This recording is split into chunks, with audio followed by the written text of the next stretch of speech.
So EMDR stands for Eye Movement Desensitization Reprocessing. It's a trauma therapy that helps us connect to the trauma so that you can actually process it. We live in a rape culture. We kind of suppress survivors. We tend not to believe survivors. We tend to support perpetrators a lot and really create an environment that makes it very difficult for survivors to come forward and feel empowered to tell their stories. So if you have a lot of trauma in your history, setting boundaries is going to be very, very challenging. Because if we have trauma when we're little and our boundaries have been crossed, then what makes us think all of a sudden we're going to be an adult and be able to have boundaries and create safety?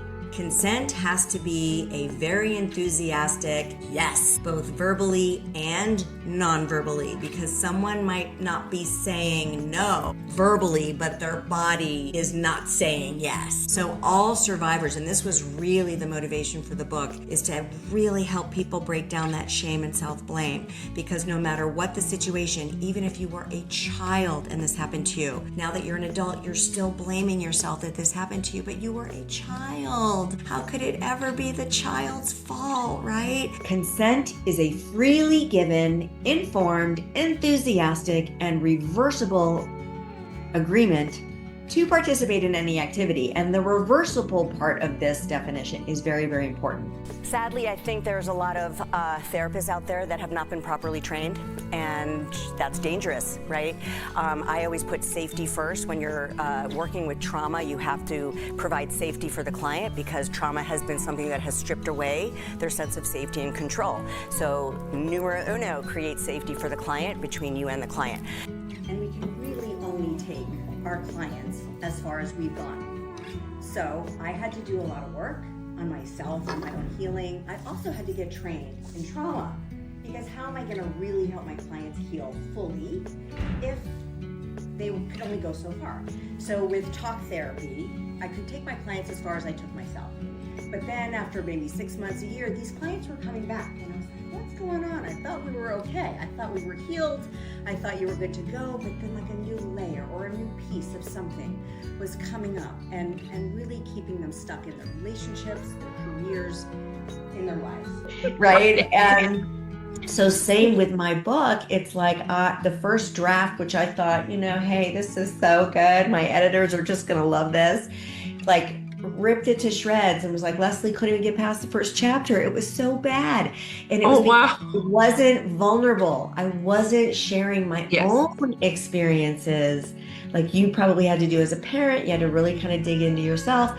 I had to dig into my own trauma, my own sexual assault history, and be real and share about it. And once I was able to do that, the book took on a whole new kind of softer, gentler, more compassionate life. Then I did a TikTok, rando TikTok, about healing from sexual assault. That TikTok has now gone viral, and I was getting a lot of people reaching out to me with questions like, is it my fault if this happened? What if I said yes? What if I gave consent, but it went too far?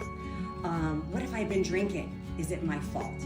So each question I thought would be a great chapter in a book. And I've known for probably close to 30 years I had a book in me, but I didn't know what the book was going to be, and now I knew what the book was going to be. So I wrote my book called Unbroken, A Survivor's Journey After Sexual Assault.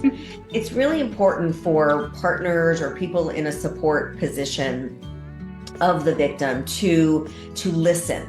I think as people, when we care about someone, we just want them to feel better, right? And so we go into fix-it mode, and we say, this is what you should do. You should do this, you should do this, you should do this, you should go to the authorities, you should blah, blah. And the partner or support person wants to, say, these are all the things you should do.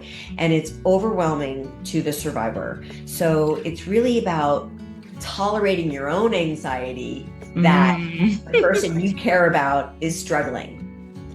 And to just let them know that you're there. And so many kids have to step into this parental role or very, making these very adult decisions, but it's very subconscious as well. I don't think children sit there and say, well, I could do this or I could do this. It's very subconscious and kind of this, it's a defense mechanism, right? And it's just the child as you know, you're in survival mode. So many survivors feel broken. And that's why I named my book Unbroken, because you feel broken, you feel like you are forever damaged. And I just want to encourage people and give them hope that they're not.